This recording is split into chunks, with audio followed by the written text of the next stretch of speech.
ಇಲ್ಲಿ ನಾನು 6, 7 ಮತ್ತು 8ನೇ ತರಗತಿ FA ಎಕ್ಸಾಮ್ ಮಾರ್ಕ್ಸನ್ನು ಹೇಗೆ ಆ್ಯಡ್ ಮಾಡ್ಬೋದು ಅಂತದನ್ನು ತಿಳಿಸ್ಕೊಡ್ತೀನಿ. ಈಗ ನೀವು ಹೋಮ್ ಸ್ಕ್ರೀನಲ್ಲಿದ್ದರೆ ಇಲ್ಲಿ ನಿಮಗೆ ಬೇರೆ ಬೇರೆ ತರಗತಿಗಳು ಕಾಣಿಸ್ತಾ ಇದೆ. 6th, 7th, 8th, 9th, 10th. ನಾನು ಒಂದು ಕ್ಲಾಸನ್ನು ಚೂಸ್ ಮಾಡ್ಕೋತೀನಿ. 8 ಅನ್ನೋದ್ರ ಮೇಲ್ಗಡೆ ಕ್ಲಿಕ್ ಮಾಡಿದೆ.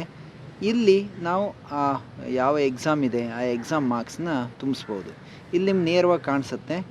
ಇಲ್ಲಿ ಕೆಳಗಡೆಗೆ ಹೋಮ್ ಇದೆ, ಎಂಟ್ರಿ ಇದೆ, ರಿಪೋರ್ಟ್ಸ್ ಇದೆ, ಮೋರ್ ಇದೆ. ಇಲ್ಲಿ ನಿಮಗೆ ಎಕ್ಸಾಮ್ ಮಾರ್ಕ್ಸನ್ನು ತುಂಬಿಸ್ಲಿಕ್ಕೆ ಈ ಎಂಟ್ರಿ ಕಾಲಮ್ ಬೇಕು. ಈ ಎಂಟ್ರಿ ಇದೆಯಲ್ಲ, ಇದನ್ನು ಕ್ಲಿಕ್ ಮಾಡಬೇಕು. ನೀವು ಎಲ್ಲಿದ್ದರೂ ಅದಕ್ಕೆ ಹೋದರೆ ಆಯಿತು. ಇದನ್ನು ಒಂದು ಕ್ಲಿಕ್ ಮಾಡಿದರೆ ಆಯಿತು. ಮತ್ತು ಮೇಲ್ಗಡೆಗೆ ನಿಮಗಿರುವಂಥ ಕ್ಲಾಸಲ್ಲೂ ನೀವು ಚೂಸ್ ಮಾಡ್ಕೋಬೇಕು ಯಾವ ಕ್ಲಾಸ್ ಬೇಕು ಅಂತ ಅಂದ್ಕೊಂಡು. ನಾನಿಲ್ಲಿ 8 ಆಲ್ರೆಡಿ ಚೂಸ್ ಇದೆ, 8 ತೊಗೊಂಡಿದ್ದೀನಿ. ಅದಾದಮೇಲೆ ಚೆಕ್ ಮಾಡ್ಕೋಬೇಕು ನಾನು ಯಾವ ಸಬ್ಜೆಕ್ಟ್ ಇದು ತುಂಬಿಸ್ತಾ ಇದ್ದೀನಿ ಅಂತ. ನೀವು ಒಂದೇ ತರಗತಿಗೆ ಒಂದೇ ಇದು ಸಬ್ಜೆಕ್ಟ್ ಪಾಠ ಮಾಡ್ತಿದ್ರಿ ಅಂತಂದರೆ ಆ ಸಬ್ಜೆಕ್ಟ್ ಮಾತ್ರ ಇರುತ್ತೆ. 2 ಸಬ್ಜೆಕ್ಟ್ ಆದರೆ ಇಲ್ಲಿ ಟಾಗಲ್ ಮಾಡ್ಕೊಂಡು ಅದನ್ನ ಚೇಂಜಸ್ ಮಾಡ್ಕೋಬೇಕು. ಅಥವಾ ನೀವು ಕ್ಲಾಸ್ ಟೀಚರ್ ಆಗಿದ್ದರೆ ನಿಮಗೆ 6 ಸಬ್ಜೆಕ್ಟ್ಗಳನ್ನ ತುಂಬಿಸ್ಕೊಳ್ಳಿಕ್ಕಾಗತ್ತೆ. ಆದರೆ ಬೈ ಡಿಫಾಲ್ಟು ನೀವು ಯಾವ ಸಬ್ಜೆಕ್ಟನ್ನು ಪಾಠ ಮಾಡ್ತೀರಿ ಅದು ಇಲ್ಲಿ ಇರುತ್ತೆ. ನೆಕ್ಸ್ಟು ಸಬ್ಜೆಕ್ಟ್ ಎಕ್ಸಾಮ್ನ ಚೂಸ್ ಮಾಡ್ಕೋಬೇಕು. ಎಕ್ಸಾಮ್ ಯಾವುದಕ್ಕೆ ನೀವು ತುಂಬ್ತಾ ಇದ್ದೀರಿ ಅಂತ. ನಾನೀಗ FA1 ಚೂಸ್ ಮಾಡ್ಕೊಂಡಿದ್ದೀನಿ, ಅಥವಾ ಬೇರೆ ಯಾವ ಎಕ್ಸಾಮಿನೇಷನ್ಸು ನೀವು ಚೂಸ್ ಮಾಡ್ಕೋಬೋದು. ಇಲ್ಲಿ FA1ನ ಚೂಸ್ ಮಾಡ್ಕೊಳ್ಳೋಣ. ಇದಾದ ಮೇಲ್ಗಡೆಗೆ ಇಲ್ಲಿ ನಾನೊಂದು 7 ವಿದ್ಯಾರ್ಥಿಗಳನ್ನ ತೊಗೊಂಡಿದ್ದೀನಿ. ಈ 7 ವಿದ್ಯಾರ್ಥಿಗಳ ಮಾರ್ಕ್ಸ್ಗಳನ್ನ ನಾನೀಗ ಇಲ್ಲಿ ತುಂಬಬೇಕಾಗತ್ತೆ. FA ಎಕ್ಸಾಮು ಮಾರ್ಕ್ಸ್ ತುಂಬಿಸುವಾಗ ಸ್ವಲ್ಪ ನೋಡಿಕೊಳ್ಳಿ. ಇಲ್ಲಿ ನಾನೇನು ಮಾಡಿದ್ದೀನಿ ಅಂತಂದರೆ ಇಲ್ಲಿ 4 ಕಾಲಮ್ನ ಇಟ್ಟಿದ್ದೀನಿ. ಇದು ಏನಕ್ಕೆ ಇಟ್ಟಿದ್ದೀನಿ ಅದನ್ನೊಂದು ಸ್ವಲ್ಪ ಅರ್ಥ ಮಾಡ್ಕೋಬೇಕು. ಇದು 4 ಕಾಲಮು ನೀವು ಬೇರೆ ಯಾವುದೇ ಆ್ಯಕ್ಟಿವಿಟೀಸ್ ಮಾಡಲಿ ಅಥವಾ ಯೂನಿಟ್ ಟೆಸ್ಟ್ ಮಾಡಲಿ, ರಿಟರ್ನ್ ಎಕ್ಸಾಮ್ ಮಾಡಲಿ, ಎಲ್ಲವನ್ನು ತುಂಬಿಸ್ಲಿಕ್ಕೆ ಅನುಕೂಲ ಆಗಲಿ ಅಂತ ಇಟ್ಟಿದ್ದೀನಿ. ಈಗ ನೀವು ಅದು ಮಾಡ್ತಾ ಇಲ್ಲ, ನನಗೆ ಇದಕ್ಕಿಂತ ಬೇರೆ ಭಿನ್ನವಾದ ಬೇಕು ಅಥವಾ ಬೇರೆ ಮಾರ್ಕ್ಸನ್ನು ನಾನು ಆ್ಯಡ್ ಮಾಡ್ತೀನಿ, ಅದನ್ನ 10ಗೆ ಕನ್ವರ್ಟ್ ಮಾಡ್ತೀನಿ ಅಂತಂದರೆ ಅದನ್ನು ಚೇಂಜ್ ಮಾಡಲಿಕ್ಕೆ ಅವಕಾಶ ಇದೆ. ಅದನ್ನು ಹೇಳ್ಕೊಡ್ತೀನಿ ನೋಡಿ. ಇಲ್ಲಿ ನಾವು ಮೋರ್ ಅಂತ ಇದೆಯಲ್ಲ ಅಲ್ಲಿ ಕ್ಲಿಕ್ ಮಾಡಬೇಕು. ಮೋರನ್ನು ಕ್ಲಿಕ್ ಮಾಡಿದಾಗ ಈ ರೋಸ್ಟರ್ ಅಂತ ಬರುತ್ತೆ. ರೋಸ್ಟರ್ನ ಕ್ಲಿಕ್ ಮಾಡಬೇಕು. ರೋಸ್ಟರ್ನ ಕ್ಲಿಕ್ ಮಾಡಿದಾಗ ಅಲ್ಲಿ ಕೆಳಗಡೆಗೆ ಸ್ವಲ್ಪ ಕೆಳಗಡೆ ಹೋದರೆ ನಿಮಗೆ ಇಲ್ಲಿ FA ಕಾಂಪೊನೆಂಟ್ಸ್ ಫಾರ್ ಕ್ಲಾಸ್ 8 ಅಂತ ಕಾಣಿಸುತ್ತೆ. ನೀವು ಬೇರೆ ಬೇರೆ ಕ್ಲಾಸಿಗೆ ಬೇರೆ ಬೇರೆನ ಕಾಣ್ಬೋದು. ಅಂದರೆ ನೀವು FA ಎಕ್ಸಾಮಿನೇಷನ್ಸು ಹೇಗೆ ತಗೋತೀರಿ ಮಾರ್ಕ್ಸ್ ಅನ್ನೋದ್ರ ಮೇಲ್ಗಡೆಗೆ ಇಲ್ಲಿ ಅಲ್ಲಿ ಕೆಳಗಡೆ ಕಾಣಿಸುತ್ತೆ ನೋಡಿ. Return 20, unit 1 10, unit 2 10, activity 10. ನೀವು ಇದನ್ನು ಬದಲಾವಣೆ ಮಾಡ್ಕೋಬೋದಿಲ್ಲ, ತೆಗಿಬೋದು. ಈಗ ಫಾರ್ ಎಕ್ಸಾಂಪಲ್ ನಾನು ಆ್ಯಕ್ಟಿವಿಟಿನ ತೆಗಿಬೋದು. ಅಲ್ಲಿ ನೀವು ಈ ಮಾರ್ಕನ್ನು ಕ್ಲಿಕ್ ಮಾಡಿದರೆ ಅದನ್ನ ತೆಗಿಲಿಕ್ಕಾಗತ್ತೆ. ಇಲ್ಲ ನಾನು ಮಾರ್ಕ್ಸನ್ನು ಚೇಂಜ್ ಮಾಡ್ಕೋತೀನಿ, 20 ಮಾಡೋದಿಲ್ಲ 15 ಮಾಡ್ತೀನಿ, ಅದನ್ನ ಇಲ್ಲಿ ಚೇಂಜಸ್ ಮಾಡ್ಕೋಬೋದು. ನಾನು ಇದನ್ನು 20 ಇಟ್ಕೋತೀನಿ. ನಿಮ್ಗೆ ಬೇಕಾದದನ್ನು ಚೇಂಜಸ್ ಮಾಡ್ಕೋಬೋದು. ಅದ್ರ ಜೊತೆಗೆ ಇಲ್ಲಿ ಆ್ಯಡ್ ಆ್ಯಕ್ಟಿವಿಟಿ ಅಂತ ಇದೆ. ಇಲ್ಲಿ ನೀವು ಬೇರೆ ಪಾಠದ್ದೆಲ್ಲರೂ ಮಾಡೋದಿದ್ರು ಆ ಆ್ಯಕ್ಟಿವಿಟಿಗಳನ್ನ ಸೇರಿಸ್ಕೊಳ್ಳಿಕ್ಕಾಗತ್ತೆ. ನಾನೀಗ ಇಲ್ಲಿ ಒಂದು ಸೇರಿಸ್ಕೊಂಡೆ ಆ್ಯಕ್ಟಿವಿಟಿ ಅಂತ ಅಂದ್ಕೊಂಡು ಆ್ಯಕ್ಟಿವಿಟಿ 1 ಅಂತ ಅಂದ್ಕೊಂಡು ಇಲ್ಲಿ ಹಾಕ್ಕೊಳ್ಳಿಕ್ಕಾಗತ್ತೆ. ಇದು ಆದ ಮೇಲ್ಗಡೆಗೆ ಇದು ನೀವು ಸೆಟ್ ಮಾಡ್ಕೊಂಡಾದ ಮೇಲ್ಗಡೆಗೆ ಇದು ನೀವು ಸೆಟ್ ಮಾಡಬೇಕಂತೆಲ್ಲ ಡಿಫಾಲ್ಟಾಗಿ ರಿಟರ್ನು, ಯೂನಿಟ್ 1, ಯೂನಿಟ್ 2, ಆ್ಯಕ್ಟಿವಿಟಿ ಅದು ಅಲ್ಲಿದೆ. ನೀವು ಅದನ್ನ ಮಾಡ್ಕೋಬೇಕು ಅಂತ ಇಲ್ಲ. ನಿಮ್ಗೆ ಬೇಕಿದ್ದರೆ ಅದನ್ನ ಚೇಂಜಸ್ ಮಾಡ್ಕೊಳ್ಳಿಕ್ಕಿಲ್ಲ, ಅವಕಾಶ ಇದೆ ಅನ್ನೋ ತೋರಿಸೋದಕ್ಕೆ ನಾನು ಈ ಬಾಕ್ಸಿಗೆ ಬಂದಿರೋದು. ಕೆಲವ್ರಿಗೆ ಏನಾಗುತ್ತೆ, ಒಂದೇ ಎಕ್ಸಾಮ್ ಮಾಡ್ತಿರ್ತೀರಿ, ಆ ಯೂನಿಟ್ 1, 2 ಎಲ್ಲ ಬೇಕಂತ ಇಲ್ಲ, ಆ್ಯಕ್ಟಿವಿಟಿ ಬೇಕಿಲ್ಲ, ಅದನ್ನೆಲ್ಲ ಇಲ್ಲೇ ನೀವು ಅದನ್ನ ತೆಗೆದು ಸಹ ನೀವು ಅಲ್ಲಿ ಹೋಗ್ಬೋದು. ಪುನಃ ನಾನು ಎಂಟ್ರಿ ಕಾಲಮಿಗೆ ಹೋಗ್ತೇನೆ. ಈ ಎಂಟ್ರಿ ಕಾಲಮಲ್ಲಿ ಹೇಗಪ್ಪ ಅಂತಂದರೆ ನೀವು ಆಲ್ರೆಡಿ ಸೇರಿಸಿರುವಂಥ ಹೆಸರುಗಳೆಲ್ಲ ಇಲ್ಲಿ ಕಾಣಿಸುತ್ತೆ. ಇಲ್ಲಿ ನಿಮ್ಗೆ ಕಾಣಿಸ್ತಾ ಇದೆಯಲ್ಲ, ಇಲ್ಲಿ ಕಾಣಿಸುತ್ತೆ. ಇಲ್ಲಿ ನಿಮ್ಗೇನೆಲ್ಲ ಇದೆ ಸ್ವಲ್ಪ ನೋಡ್ಕೊಳ್ಳಿ.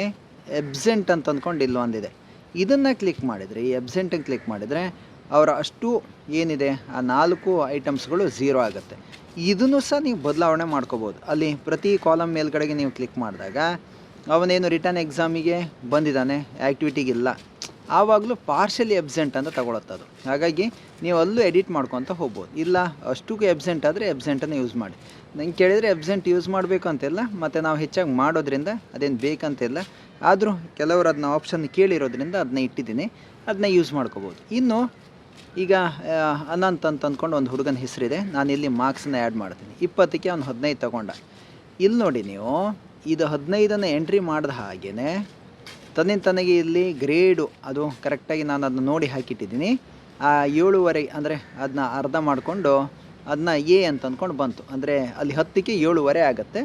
ಅದು 10ಕ್ಕೆ ಕನ್ವರ್ಟ್ ಆಗಿ ಬಂತು. ಅಲ್ಲಿ ಗ್ರೇಡ್ A ಅಂತ ಬಂತು.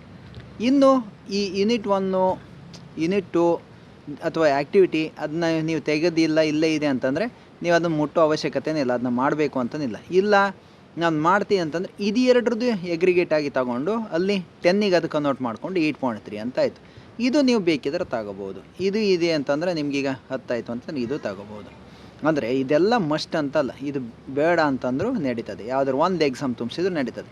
ನಿಮಗೆ ನೀವು ತುಂಬಿಸಿದ್ರಿ ಅಂತಂದರೆ ಅದು 2ಕ್ಕೆ ಅಥವಾ 3ಕ್ಕೆ ಅಥವಾ 4ಕ್ಕೆ ಎಗ್ರಿಗೇಟಾಗಿ ಅಲ್ಲಿ ಮಾರ್ಕ್ ಬರುತ್ತೆ. ನೀವು ನನಗೆ ಕೇಳಿದರೆ ನೀವು ಒಂದು 2 ಆದರೂ ತುಂಬಿಸಿ. ಆವಾಗ ನಿಮಗೆ ಆ್ಯಕ್ಟಿವಿಟಿ ಮತ್ತು ರಿಟರ್ನ್ ತುಂಬಿಸಿದಾಗ ನಿಮಗೆ ಅಲ್ಲಿ ಸಿಗೆ ಏನು ಅದನ್ನ ಕೇಳುತ್ತೆ ಅದನ್ನ ನೀವು ಅಲ್ಲಿ ಹಾಕ್ಕೊಳ್ಳಿಕ್ಕಾಗತ್ತೆ. ಆ್ಯಕ್ಟಿವಿಟಿ ಲಾಸ್ಟ್ ಒಂದು ಫಸ್ಟ್ ಒಂದು ಬೇಕಿದ್ರೆ ತುಂಬಿಸ್ಬೋದು. ಉಳಿದ 2 ಕಾಲಮು ಅದನ್ನ ಹಾಗೆ ಖಾಲಿ ಇಡಿ. ನಾನು ಒಂದು ಕಾಲಮ್ ತುಂಬಿಸ್ತೀನಿ, ತುಂಬಿಸ್ಕೊಂಡು ಮತ್ತೆ ನೋಡೋಣ.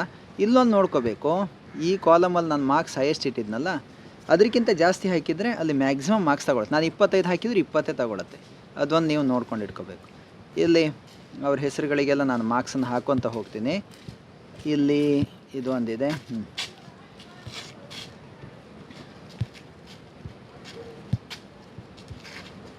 ಇದಿಷ್ಟು ಮಾರ್ಕ್ಸನ್ನು ಹಾಕಿದೆ. ಈ ಮಾರ್ಕ್ಸನ್ನು ಹಾಕಿ ಆದಮೇಲ್ಗಡೆಗೆ ಇಲ್ಲಿ ನಿಮಗೆ ಕಾಣಿಸುತ್ತೆ ನೋಡಿ, ಸೇವ್ ಅಂತ ಕಾಣಿಸುತ್ತೆ. ಇದು FA1 mark, send to class teacher ಅಂತ ಕಾಣಿಸುತ್ತೆ, print and save this sheet ಅಂತ ಕಾಣಿಸುತ್ತೆ. ಇದು ಮೂರನ್ನು ಹೇಗೆ ನಾವು ಬಳಸೋದು ನೋಡೋಣ. ಸೇವನ್ನು ಒತ್ತಿದಾಗ ಅದು ಸೇವ್ ಆಗುತ್ತೆ. ಅಷ್ಟು ಮಾರ್ಕ್ಸ್ಗಳು ನೀವು ಹಾಕಿರೋದು ಸೇವ್ ಆಯಿತು. ಅದು ನಿಮ್ಮ ಮೊಬೈಲಲ್ಲೂ ಸೇವ್ ಆಗುತ್ತೆ. ನೀವು ಕ್ಲೌಡ್ ಇದು ಬ್ಯಾಕಪ್ ಮಾಡೋದಿದ್ರೆ, ಅಂದರೆ ಗೂಗಲ್ ಡ್ರೈವ್ ಬ್ಯಾಕಪ್ ಮಾಡೋದಿದ್ರೆ ಅಲ್ಲೂ ಸಹ ಸೇವ್ ಆಗಿರುತ್ತೆ. ನೆಕ್ಸ್ಟ್ ಒಂದು ಇದು very important, send to class teacher. ಈಗ ಅವ್ರಿಗೆ ಕ್ಲಾಸ್ ಟೀಚರಿಗೆ ಕನ್ಸಲ್ಟೇಷನ್ ಮಾಡಬೇಕಿರುತ್ತೆ. ಅವ್ರು ಪುನಃ ನಿಮ್ಮ ಹತ್ರ ತಗೊಂಡು ಕೈಯಲ್ಲೆಲ್ಲ ಬರಿಬೇಕಂತ ಇಲ್ಲ. ನೀವು ಅಲ್ಲಿ ನೇಮ್ ಲಿಸ್ಟನ್ನು ಕಳಿಸಿದಾಗ ಒಂದು ಲಿಂಕ್ ಇದೆಯಲ್ಲ, ಅದೇ ಥರದ ಲಿಂಕನ್ನು ಅವರಿಗೆ ಮಾಡಿದರೆ ಆಯಿತು. ಇನ್ನೊಂದು ಇಲ್ಲಿ print or save the sheet ಅಂತ ಇದೆ. ಇದನ್ನು ನೀವು ಕೊಟ್ರಿ ಅಂತಂದರೆ ಇಲ್ಲಿ ನಿಮಗೆ ನೋಡಿ, ನಾನು ಪ್ರಿಂಟ್ ಕೊಟ್ಟೆ, ಈಗೇನು ಬಂತು ನೋಡಿ, ಇದು ಈ ಥರ ಬಂತು, ನಿಮ್ಮ ಮಾರ್ಕ್ಸ್ಗಳೆಲ್ಲ ಹಾಕಿದ್ದೆಲ್ಲ ಬಂತು. ಈ ಶೀಟನ್ನು ಇಲ್ಲೇ ನಿಮಗೆ ಪ್ರಿಂಟ್ ಅಂತ ಇದೆ, ಅದನ್ನ ನೀವು ಕ್ಲಿಕ್ ಮಾಡಿದರೆ ನೀವು ಡೌನ್ಲೋಡ್ ಮಾಡಿ ಇಟ್ಕೋಬೋದು. ಹೀಗೆ ಬರುತ್ತೆ. ಇಲ್ಲಿ PDF ಅಂತ ಇದೆಯಲ್ಲ, ಅದನ್ನ ಕ್ಲಿಕ್ ಮಾಡಿದರೆ ಅದು ಆ ಶೀಟು ಡೌನ್ಲೋಡ್ ಆಗುತ್ತೆ ನಿಮ್ಮ ಮೊಬೈಲಲ್ಲಿ. ಅದನ್ನು ಬೇಕಿದ್ರೆ ಪೆನ್ ಡ್ರೈವ್ ಹಾಕ್ಕೊಂಡು ಅಥವಾ ಮೇಲ್ ಕಳಿಸ್ಕೊಂಡು ಅದನ್ನ ಪ್ರಿಂಟ್ ತೆಗೆದು ನೀವೊಂದು ಡಾಕ್ಯುಮೆಂಟಾಗಿ ಇಟ್ಕೋಬೋದು. ನೆಕ್ಸ್ಟು ನಾನು ವಾಪಸ್ ಹೋಗ್ತಾಯಿದ್ದೀನಿ. ಇಲ್ಲಿ ಈಗ ಇಲ್ಲಿ ಪುನಃ ವಾಪಸ್ ಬಂದೆ ನಾನು. ಇಲ್ಲಿ ಸೆಂಡ್ ಟು ಕ್ಲಾಸ್ ಟೀಚರ್ ಅಂತ ಇದೆ, ಇದೊಂದು ಇದೆಯಲ್ಲ, ಇದನ್ನು ಕ್ಲಾಸ್ ಟೀಚರಿಗೆ ಕಳಿಸ್ಬೇಕು. ಅದು ವಾಟ್ಸಪ್ಪಲ್ಲಿ ಹೋಗುತ್ತೆ. ಇದನ್ನು ಮಾಡೋಕ್ಕಿಂತ ಮುಂಚೆ ಒಂದು ಸ್ವಲ್ಪ ನೀವು ಸೆಟ್ಟಿಂಗ್ಸ್ ಮಾಡಿಕೊಂಡ್ರೆ ನಿಮ್ಗೆ ಮತ್ತು ಕೆಲಸ ಈಸಿ ಆಗುತ್ತೆ. ಪದೇ ಅವ್ರ ನಂಬರ್ನೆಲ್ಲ ಹುಡುಕ್ಬೇಕಂತಿಲ್ಲ. ಏನು ಮಾಡೋದು, ಪುನಃ ಎಗೈನು ಮೋರಿಗೆ ಹೋಗಬೇಕು. ಮೋರಲ್ಲಿ ಹೋಗಿಬಿಟ್ಟು ಇಲ್ಲಿ ಸೆಟ್ಟಿಂಗ್ಸ್ ಅಂತ ಇದೆಯಲ್ಲ, ರೋಸ್ಟರಲ್ಲ, ಈಗ ಸೆಟ್ಟಿಂಗ್ಸ್ ಅಂತ ಇದೆಯಲ್ಲ, ಸೆಟ್ಟಿಂಗ್ಸ್ನ ಓಪನ್ ಮಾಡಬೇಕು. ಸೆಟ್ಟಿಂಗ್ಸ್ನ ಓಪನ್ ಮಾಡಿದಾಗ ಈಗ ಕ್ಲಾಸ್ ಟೀಚರ್ ನಂಬರ್ ಅಂತ ಅಂದ್ಕೊಂಡು ಇಲ್ಲಿ ಕಾಣಿಸುತ್ತೆ ನೋಡಿ. ಇಲ್ಲಿ ಕ್ಲಾಸ್ ಟೀಚರ್ ಪ್ರಿನ್ಸಿಪಾಲ್ ನಂಬರ್ ಹಾಕ್ಬೋದು, ಸಬ್ಜೆಕ್ಟ್ ಟೀಚರ್ಸ್ ನಂಬರ್ ಹಾಕ್ಬೋದು. ಅದು ನೀವು ಸಬ್ಜೆಕ್ಟ್ ಟೀಚರ್ಸ್ದು ಏನಾದ್ರು ಅವರಿಗೆ ಕಮ್ಯುನಿಕೇಟ್ ಮಾಡಿದ್ರೆ ಅವರಿಗೆ ಡೈರೆಕ್ಟಾಗಿ ಹೋಗುತ್ತೆ. ನಾನಿಲ್ಲಿ ಕ್ಲಾಸ್ ಟೀಚರ್ ತಗೋತೀನಿ. ಕ್ಲಾಸ್ ಟೀಚರ್ನ ಓದಿದಾಗ ನನಗೀಗ ಬೇಕಿರೋದು 8ನೇ ಕ್ಲಾಸು. 8ನೇ ಕ್ಲಾಸಲ್ಲಿ ನಾನೊಂದು ನಂಬರ್ನ ಹಾಕಿದ್ದೀನಿ, ಕ್ಲಾಸ್ ಟೀಚರು ಮತ್ತು ನಂಬರ್ನ ಹಾಕಿದ್ದೀನಿ. ಹೀಗೆ ಹಾಕಿರೋದ್ರಿಂದ ಅಲ್ಲಿ ನನಗೇನಾಗುತ್ತೆ ಅಂತಂದರೆ ಇದನ್ನು ಇಲ್ಲಿ ಸೇವ್ ಮಾಡ್ಕೋಬೇಕು. ನೀವು ಹಾಕಿದ್ಮೇಲೆ ಸೇವ್ ಮಾಡಿಕೊಂಡೆ ನಾನು. ಸೇವ್ ಆದಮೇಲ್ಗಡೆಗೆ ನೆಕ್ಸ್ಟು ನಾನು ಎಂಟ್ರಿಗೆ ಹೋದರೆ, 8ನೇ ಕ್ಲಾಸ್ ಎಂಟ್ರಿಗೆ ಹೋದರೆ ಇಲ್ಲಿ ನೋಡಿ, ನಾನೀಗ ಸೆಂಡ್ ಟು ಕ್ಲಾಸ್ ಟೀಚರ್ ಅಂತ ಕಳಿಸ್ತೀನಿ. ಅಲ್ಲಿ ನೋಡಿ, ಇಲ್ಲಿ ಏನಾಗುತ್ತೆ ಅಂತಂದರೆ ಆ ಕ್ಲಾಸ್ ಟೀಚರ್ ಹೆಸರು ಇಲ್ಲಿ ಡಿಸ್ಪ್ಲೇ ಆಗುತ್ತೆ. ಡೈರೆಕ್ಟಾಗಿ ಅವ್ರಿಗೆ ಏನಾಗುತ್ತೆ ಅಂತಂದರೆ ಅವರಿಗೆ ಮಾರ್ಕ್ ಹೋಗ್ಬಿಡುತ್ತೆ. ನೀವೇನು ಮಾಡಬೇಕಂತೆಲ್ಲ, 1-2 ಟ್ಯಾಪ್ ಮಾಡಿದರೆ ಮಾರ್ಕ್ ಹೋಗ್ಬಿಡುತ್ತೆ. ಮಾಡೋದನ್ನ ನೋಡಿ, ಈಗ ಅಲ್ಲಿ ನನ್ನ ನಂಬರ್ ಹಾಕಿರೋ ನನಗೆ ಅದು ಏನಾಯಿತು, ಲೀಸ್ಟ್ ಬಂತು. ನಾನು ಇಲ್ಲಿ ಟ್ಯಾಪನ್ನು ಇಲ್ಲಿ ಒತ್ತಿದರೆ ಅದು ಸೀದಾ ಅವ್ರಿಗೆ ಹೋಗುತ್ತೆ. ಅಲ್ಲಿ ನಿಮ್ಗೇನು ಕೆಲಸನೇ ಇಲ್ಲ. ಅಂದರೆ ಇದಿಷ್ಟು ಮಾಡಿದರೆ ನಿಮ್ಮದು FA1 ಎಂಟ್ರಿ ಮುಗೀತು. ನಿಮ್ಮ ಅಷ್ಟು ಮಕ್ಕಳದ್ದು FA1 ಎಂಟ್ರಿ ಮುಗೀತು. ನಿಮಗಿದು ಮತ್ತು ಇಲ್ಲಿ ರಿಪೋರ್ಟ್ಸಲ್ಲಿ ಇಲ್ಲಿ ಕಾಣಿಸುತ್ತೆ. ನೀವು ರಿಪೋರ್ಟ್ಸ್ನ ಒತ್ತಿದರೆ, ನಾನು ಇಲ್ಲಿ ರಿಪೋರ್ಟ್ಸ್ ಇದೆಯಲ್ಲ ಅದನ್ನ ಕ್ಲಿಕ್ ಮಾಡಿದೆ. ಅಲ್ಲಿ ನಿಮಗೆ ನಿಮ್ಮ ಸಬ್ಜೆಕ್ಟಿದು ಮ್ಯಾಥಮೆಟಿಕ್ಸಿದು ನಿಮ್ಮ ಮಾರ್ಕ್ಸ್ ಕಾಣಿಸುತ್ತೆ. ನೀವೇನು ಎಂಟ್ರಿ ಮಾಡಿದ್ರಲ್ಲ ಆ ರಿಪೋರ್ಟ್ಸ್ ಇಲ್ಲಿ ಕಾಣಿಸುತ್ತೆ. ನೀವು ಇದನ್ನ ಬೇಕಿದ್ರೆ ಅದನ್ನ ಪ್ರಿಂಟ್ ತೊಗೋಬೋದು ಅಥವಾ ಇಲ್ಲೇ ನೋಡಲಿಕ್ಕೂ ನಿಮ್ಗೆ ಹೆಲ್ಪ್ ಆಗುತ್ತೆ. ಪ್ರಿಂಟ್ ತೆಗಿಲಿಕ್ಕೆ ಅಲ್ಲೂ ಆಪ್ಷನ್ಸ್ ಇದೆ. ಇಲ್ಲಿ ಎಕ್ಸೆಲಿಗೆ ಇದು ಮಾಡ್ಬೋದು ಅಥವಾ ಪ್ರಿಂಟ್ ತೆಗಿಬೋದು. ಈ ಮಾರ್ಕ್ಸ್ಗಳನ್ನ ಇಲ್ಲೇ ನೋಡಲಿಕ್ಕೂ ಅವಕಾಶಗಳಿವೆ. ಇನ್ನು ನೆಕ್ಸ್ಟು ಇಲ್ಲಿ ಮತ್ತೊಂದಿದೆ, ನಿಮಗೆ ಪೇರೆಂಟಿಗೆ ಕಳಿಸ್ಲಿಕ್ಕಿದೆ. ಇದು ಅವಶ್ಯಕತೆ ಇದ್ದರೆ ಮಾತ್ರ ಬಳಸ್ಕೊಳ್ಳಿ, ಇಲ್ಲ ಅಂತಂದರೆ ಕ್ಲಾಸ್ ಟೀಚರ್ ಕಳಿಸಿದ್ರೆ ಸಾಕು. ಈಗ ನೀವು ಕಳಿಸೋಂಥ ಮಾರ್ಕ್ಸನ್ನು ಈಗ ಕ್ಲಾಸ್ ಟೀಚರು ಅವ್ರು ಹೇಗೆ ಕನ್ಸಾಲ್ಟೇಟೆಡ್ ಮಾಡೋದು, ನೀವು ಅಲ್ಲಿ ವಾಟ್ಸಪ್ಪಲ್ಲಿ ಕಳಿಸಿದ್ದು, ಅದನ್ನು ಇನ್ನೊಂದು ವೀಡಿಯೋದಲ್ಲಿ ನೋಡೋಣ.